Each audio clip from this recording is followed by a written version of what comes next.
What's happening, guys? Wolfric here with a new tutorial on Infinity Wars, how to play and trying to explain about the cards and the different numeral values of the cards.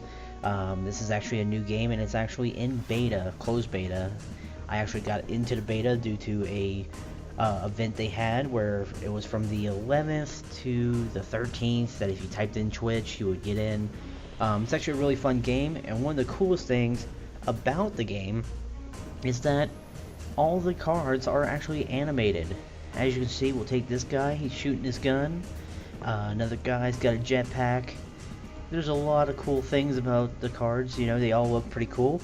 Something I do want them to change is that when you do attack, maybe your character can come out of the card and attack the other card, you know, have a little fight or something, make it look cool. Right now it's just like a slash or a couple bullet holes in the card. I think it's kind of boring, doesn't really have too many sounds, but it is very early beta, so that is due to change. Now, I'm going to explain to you about a few things. The cards, for one, what they represent. For example, this card, as you can see, has up here a 1 and a 3. The 1 is the resource cost of this card. Every turn you get one resource up to 10, and after that you have to find other ways to get resources, whether that's going to the trade market to trade 9 temporary resource to get 1 permanent resource, or to get cards like these guys who actually give you 1 extra resource that turn.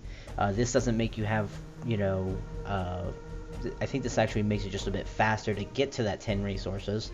You may get them after 10, I'm not sure, haven't tested it out, I'll definitely find that out later. Then also there is things like this. This is your power and this is your health. Now, unlike other games where if you're in a defense zone, because there's actually an assault zone, a defense zone, and a support zone.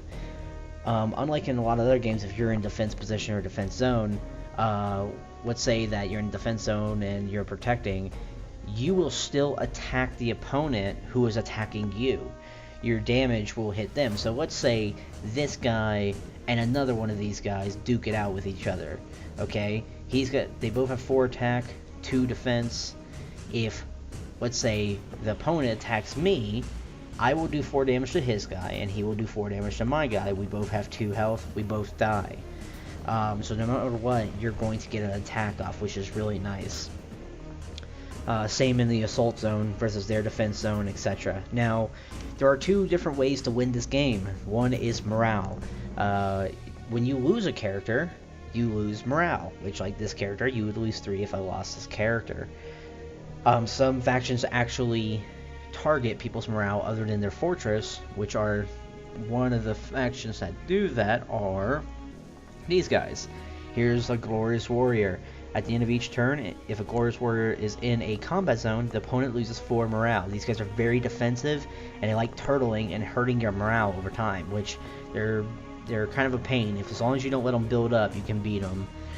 Now, also another thing is this right here that you can see their symbols of what their faction is. This is their purity level. There are some cards that don't have any purity levels. There are neutral cards that you can have in any deck. They're the neutral faction. But in purity level, these guys right here are commanders. They're in this commander deck. Now this is not a deck I made. This is just put together of cards that, you know, I got from winning campaigns and daily rewards and stuff like that. So I didn't make this. But as you can see, there are 3 commander spots. If you have 3 commanders of the same faction, you can have cards of purity of 0 to 3. Some of the ones that are 3s and stuff like that are very powerful cards. Now, let's say I got 2 of these guys, and then let's say I put 1 of these guys here. That means that I can put in any card that's 0 to 1 for this faction, and then 0 to 2 for this faction. The pros and cons of that is that, okay, you can have something that has a purity of 3, yes, they can get the strongest cards in that faction, but the person that is very diverse in their different factions have a few more options of tactics. So both of them are good and bad at the same time. Some people go all pure, some people do mostly pure. It's all up to you. Now, there are spell cards, like this is a spell card right here, Firebolt, cost 2 resource to cast this, deal 4 damage to a target character. There's a bunch of different stuff. There are also things called locations, which will give a different type of buff or whatever it may do And it'll also change the way your playing field works on your side of the screen. So your character takes 2 less damage while in the defensive zone. You'll probably have some banners and a wall and stuff like that. This one, I get at the end of each turn, create a 4/2 Flame Dawn Aspirant in the Assault Zone, which are these guys right here. So different factions have different locations, and different locations do, little different things. Now there are also artifacts. They don't have, well, actually I do have some artifacts. Here's one. It's a low orbit ion cannon. You have to have a purity of 2 to have this in the artificial. It's a unique artificial, so you can only have one of these unique. And you pay 3, deal 6 damage to all targets, all characters in opponent's combat zone, which is really nice. Now, the thing about when you're building a deck, you want to make sure you have a bit of variety, on tactics that you want. Some people like to do just like all Zerg decks. Some people like to do more defensive decks. It's all up to you. Now, a cool thing about this game is that you can actually earn cards through just playing. You don't necessarily have to buy card decks just to get cards. There are 2 different types of money. This one right here, I think it's LP. That you get through buying with money, or you can use, I think it's IP, and that's when you get in-game through playing campaigns or fighting other people and winning. So you can definitely get as many cards as you want just through getting IP. It takes more, of course, but it's free. There are a couple things that you can't actually buy with the IP, which are where are they? No. It's Battlefield Supply Depot, card backs, which are just to change the back of your cards, and then there was something else, and I can't really remember. But you also get rewards. Like this one was a reward for 2 campaigns I won, and because I did that campaign, I got a free card. Now, some of the rewards you get, like from leveling up and stuff, you get a booster pack, like a 15 card booster pack, which is nice. These rewards are just for the first one, so you get only 1 card. Now, I'm going to do a little campaign match just to show you kind of the basics of the game. So we're going to go to play, campaign.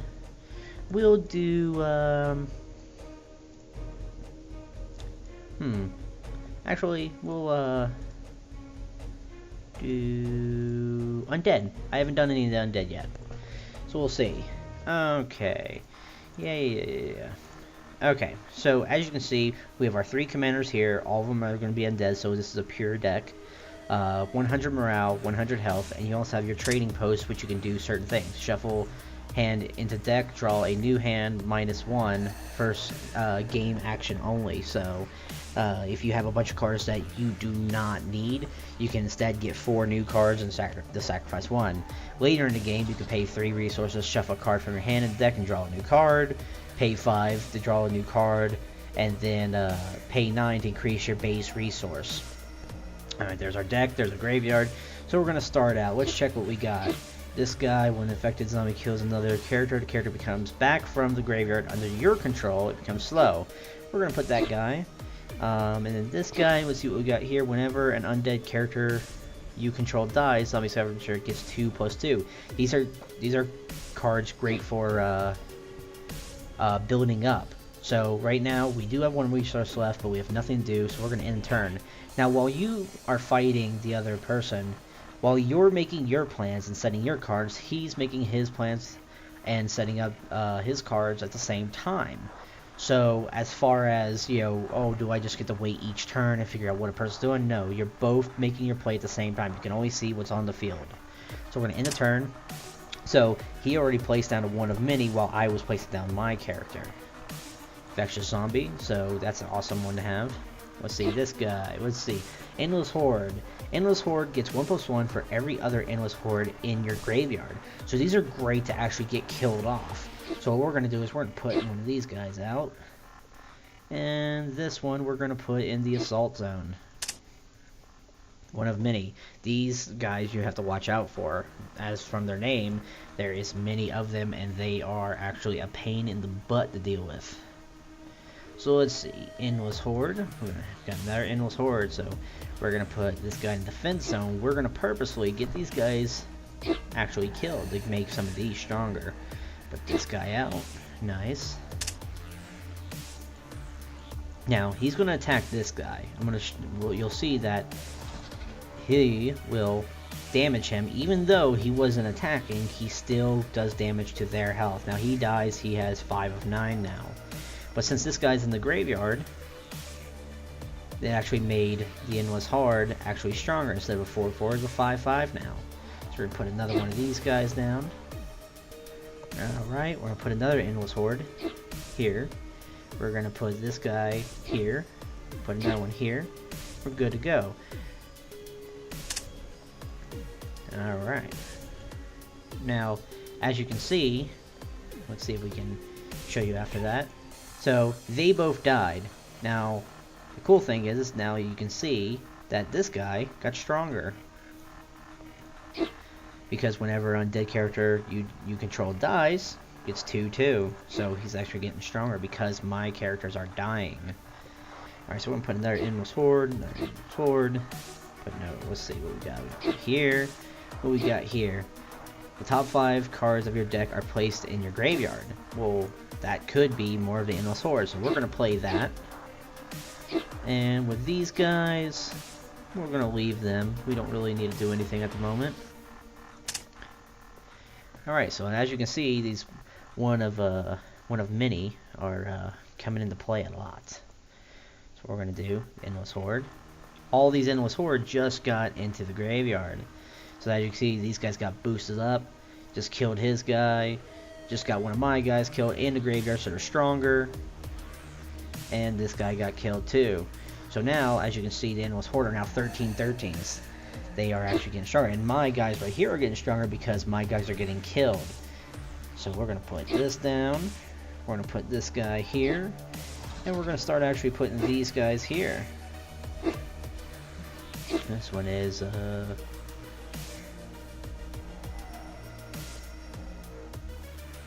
we're going to do... Okay, cool. Of this. Now we can always put one of these guys over here. We'll try that out. Nah, you know what? We're going to sit that here. Alright. So let's see what happens. Killer Rune. Alright. So as you see, the game is pretty simple once you understand it. Alright, look at that. Boom. 2 of them dead. He goes in there. My guys get stronger again. My opponent's almost dead. More Endless Hordes. So what we're going to do, this guy right here, let's see. Pay a kill target character in the combat zone. Whenever Patient Zero kills another character, that character comes back from the graveyard under your control and becomes slow. So what we'll do is we'll take this guy. We'll pay that. Right.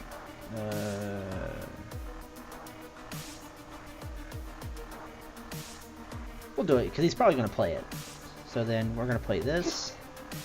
We'll play this. That's probably going to be a GG. There we go. So he did do that. Patient Zero. Boom. Goes in the graveyard. And he would come over to my side, but I already beat him. Very easy game to understand once you just kind of get the basics of it. It's actually a lot of fun. It is, like I said, in early beta. So there's a lot to be changed, but it is a very cool game, and it's very easy to understand. You can make some cool decks, and look at that, congratulations, since I did beat that campaign, I did get a little reward in the store that I can unlock. And let's see what we got. We got a card, Undead card. Wow, that's actually a 2 Purity card, which is pretty uncommon to get. Yeah, I mean, they are pretty generous on what they give you. As far as cards, I've gotten like, I don't know, maybe like 4 booster packs now, like 15 booster packs, and I've gotten a couple rares and epics. It's a really cool game, and making decks is a lot of fun. You can do so many. I haven't done any of it, but I've actually seen some people make some decks, and there's some interesting ideas people come up with. So it's all going to be changing a little bit, but I would definitely, if you guys can get into the beta of this, try it out. It's a lot of fun, and that's about it. That's how you play the game. If you guys have any questions, leave in the comments below. I'll see if I can answer them. If you guys want to see something else, any other type of tutorials or other type of gameplay, let me know. If you guys want to see, Minecraft, more DayZ, whatever it may be, let me know. If you do like the video, definitely leave a like, and also if you like the channel, subscribe, and we can get this channel to grow. Alright, that's about it. Wolfric out.